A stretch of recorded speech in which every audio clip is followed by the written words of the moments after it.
Portanto, há uma parte do real que é contemporânea, uma parte do que está em decisão na época contemporânea que está plenamente à reflexão de Hermes. E esse é o problema que se coloca depois para a posição do Renato. É que o Renato fala da natureza quando nós sabemos que já não há natureza. Estamos no antropoceno, quer dizer, o humano há bilhões de anos, há milhares de anos, está a alterar profundamente as condições ecológicas. E o professor João Oliveira agradecia que terminasse, por favor, porque existem mais pessoas na sala.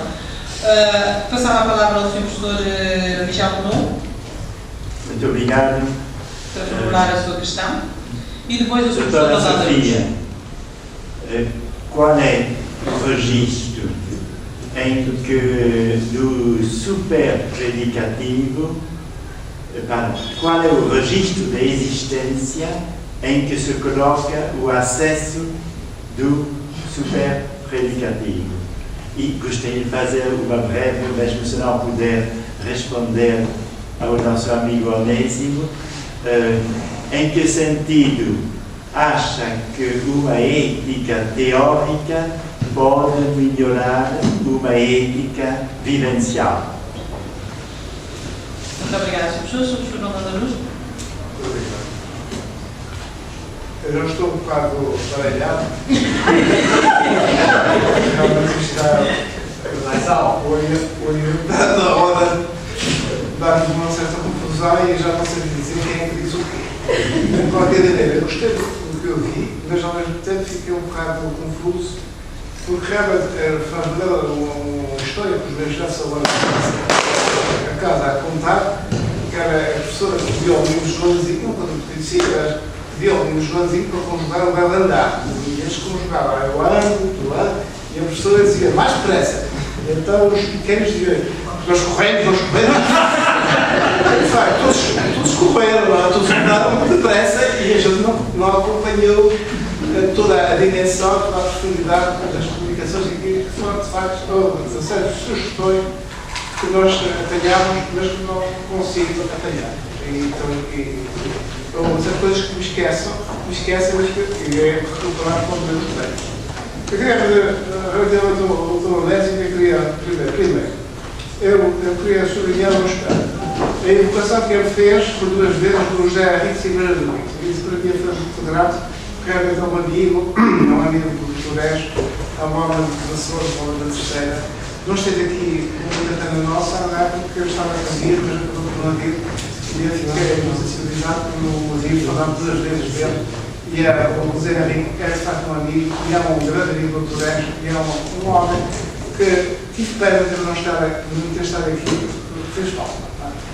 O Zé Henrique é de facto um homem que está no nosso coração e que nós gostamos muito dele. Segundo aspecto, eu queria falar, ele falou de um aspecto já mais crítico, o ser e Deus. Eu acho que o Dr. Eros é um homem que se liga à cosmologia. Quando ele fala do ser, liga-se à cosmologia. E a questão de Deus pode surgir, mas não surge no sentido da sua reflexão sobre o conhecimento e sobre a ontologia. Não sei até ser tão ontologia. Isso é prejudicado aqui um pouco ao gosto do Jorge. Eu suponho que o Dr. Eros é um homem que procura, de facto, a partir do conhecimento, ver-se como é que nós agarramos e mordemos o ser sem o ter. Mas isso são as minhas impressões e eu sou muito dos meus comentários. Gostei extremamente da doutora Sofia, que falou da questão poética e desses aspectos que são mais sugestivos e que nos lançam numa dimensão que nos parece extremamente luminosa, acerca do futuro, que não é um homem nem parvo, porque não falava de coisas que ninguém entendia, embora a gente pudesse não entender. Nem pouco era uma pessoa que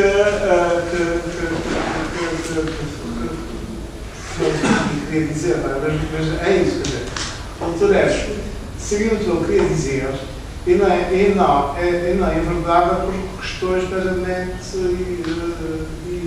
vazias, não é? Ele era muito concreto, ele mordia as coisas, não é? E dava-nos assim um enquadramento. E não é problemático, não é? Agora fosse autoritário, mas não era era a autoridade que impunha as suas coisas. Mas no dia, e dizia, você era uma pessoa que tinha essa flexibilidade. Obrigada, Sr. Professor. Eu gostei um pouco das suas sugestões, nós não percebemos de tudo, mas nós não gostamos do Muito obrigada, Sr. Professor, pela sua intervenção. Mas o tempo, na verdade, urge e o tempo é antifilosófico. A verdade é esta. Os debates assim são assim, há o embate, não há tempo para debate. É isso mesmo. De maneira que eu vou pedir àqueles que foram interpelados, nomeadamente o professor Dr. Onésimo, o Dr. Paulo Borges, mestre Sofia Carvalho, o favor de responderem muito sucintamente. Vou apelar, peço que apelo mesmo ao vosso Para o Carlos, sim, para o sim e para o professor Renaud. De deve, mas não se segue. Não sei, está respondido. Sim, deve, mas não se segue. Depois posso explicar. Depois explicas. Bom, agradeço as questões do professor Costa Macedo e a objeção do Jorge Ribeiro. Muito rapidamente, professor Costa Macedo, aquilo que eu falo quando falo de experiência sem pensamentos é uma experiência silenciosa. Que eu diria recordar desde a infância de quando a mente se silencia e não está a interpretar, não está a julgar, não está a avaliar, não está a ter pensamentos, há uma experiência silenciosa de que há alguma coisa, mas ela não se equipa. E essa experiência tem um espanto e uma estabilidade simultânea, que eu sinto que me acompanha desde muito cedo. E é a partir disso também que eu penso aquilo que penso. Depois, se o fundo ser não haverá uma palavra primordial no espírito do silêncio, eu penso que sim, mas essa palavra não é uma palavra que seja articulada numa língua. E nesse sentido, a minha experiência e o sentido profundo do ser está antes de qualquer sentido, de qualquer língua, qualquer cultura e qualquer experiência histórica que possam dar. Eu vejo sempre mais como condicionantes da experiência do ser do que como formas da sua revelação ou manifestação. Esse silêncio, essa palavra, via mais como uma vibração. Quando a mente também se aquieta, há a experiência de uma vibração que todavia não é articulável em qualquer língua esclarecida. Muito bem. Quanto ao Jorge, bem, no fundo a tua objeção é eu ter procurado partir dos anos para formular o meu pensamento, mas é isso apenas que eu pretendo fazer. Eu creio que fui rigorosamente fiel ao que José pensa sobre a articulação da experiência do haver ser em Parménides e Fernando Pessoa, e depois fui fiel àquilo que muito me inspira desde há bastante tempo, que é a distinção, que é a etologia do pensar em José e salientar, destacar que há um outro sentido de pensar no português, do galaico-português, que é o pensar como cuidar. Ora, a partir daí eu tento formular o meu próprio pensamento, obviamente. Talvez devia ser dito que a partir daqui já não é José, sou eu. Esse ficou impossível. Muito obrigada, Sr. Professor. Eu só me esqueci de responder ao Dr. Perdão e eu disse, não está explícito, mas está implícito. Depois explico. Professor Cláudia Ribeiro, muito agradeço a pergunta e no decurso da leitura também me deparei com essa dificuldade e essa vontade de romper com a metáfora, porque muitas vezes a metáfora pode ajudar a uma leitura de um sinal, de um vestígio, mas de facto sobre linguagens que agora emergem, sobre as quais também não tenho conhecimento profundo, mas que teoricamente não podem ser decifradas pela via metafórica. Portanto, certo que Enes estivesse agora aqui, mostraria-nos, congraçaria com uma possibilidade. A mim interessa trabalhar a metáfora sabendo que ela se esvai no sentido de uma poesia cuja relação direta com a transcendência se dá. Portanto, aqui não é que exista um processo aporético destes dois últimos percursos que assinalei e que infelizmente no ensaio Enes não consegue ou prefere deixar em suspenso, não é? No silêncio, e deixar à imaginação de quem o lê para criar a partir daí novos indícios de sentido, mas de facto interessa-me partir da metáfora para ilidir de um processo direto e profético, e por isso é que falei da questão também do autorromantismo. Professor Renaud, muito agradeço. muito agradeço a questão e parece-me que esta linguagem super predicativa acontecerá a som ministérico do ser. Não existe, pelo menos na minha leitura, uma categorização possível para que isso aconteça. Existe depois o efeito desse assumar do ser que se dá pela linguagem, pela fala, pelas diferentes variações dessa fala.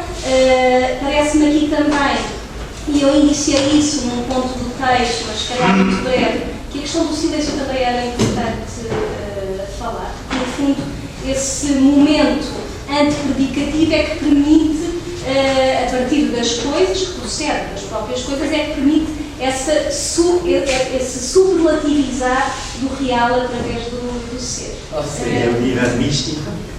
Sim, penso que Não, seria... peço desculpa, não há diálogo, peço desculpa. Nós falamos aqui.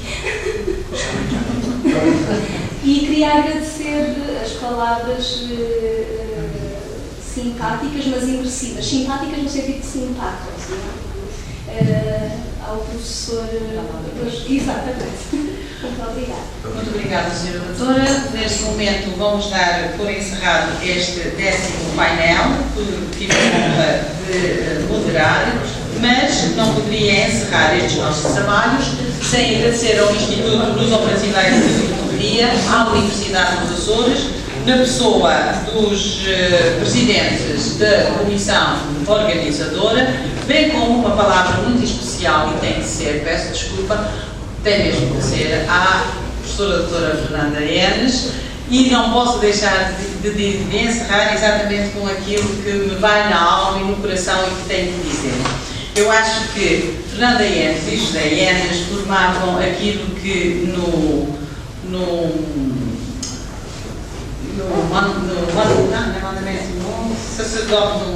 casamento, no matrimónio, quando o sacerdote diz: e serão uma só carne. Esta carne era entendo-a como sendo a chair de Merleau-Ponty, onde o ser se funde. E eu acho que de tal maneira eram dois entes que se conseguiram fundir no matrimónio, que muitas vezes assisti que ao professor Enes a dizer: Fernanda, termina lá isto e diz lá, ajuda lá como é que é, diz lá tu como é que é. E portanto, a Fernanda continuava o raciocínio do professor Enes com a maior das naturalidades. E portanto, acho que também lhe devemos agradecer, até porque ela foi sempre referida como tendo sido aquela a quem quase todos recorreram quando quiseram ou inéditos ou então informação sobre se haveria ou não uma ética em José Enes. Portanto, a todos muito obrigada e à Fernanda também o nosso muito obrigada.